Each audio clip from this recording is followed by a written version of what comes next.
ഇന്നത്തോടെ നിന്റെ കളി.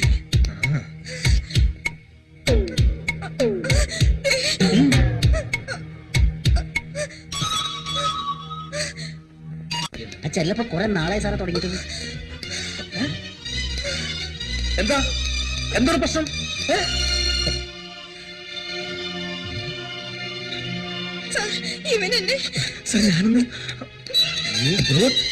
നിന്നെയൊക്കെ എന്ത് ചെയ്യണമെന്ന് എനിക്കറിയാം.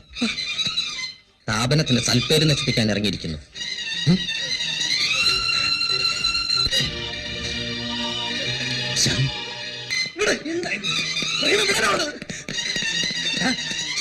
എന്തായി കാണിക്കുന്നേ? ശ്യാമേ, സത്യത്തിൽ ഞങ്ങൾ അറിഞ്ഞുകൊണ്ടല്ല. എനിക്കെല്ലാം മനസ്സിലാവുന്നുണ്ട്. നിനക്കെന്താ ഭ്രാന്ത് പിടിച്ചോ? അതാണ് എനിക്ക് ഭ്രാന്താണ്. നിന്നെ ഒന്നും വിശ്വസിക്കാൻ കളത്തില്ല. നിങ്ങൾ എന്നെ ചതിച്ചു, എന്നെ മാനം കളഞ്ഞു. കോളേജ് മുഴുവൻ പാട്ടാവില്ലേ?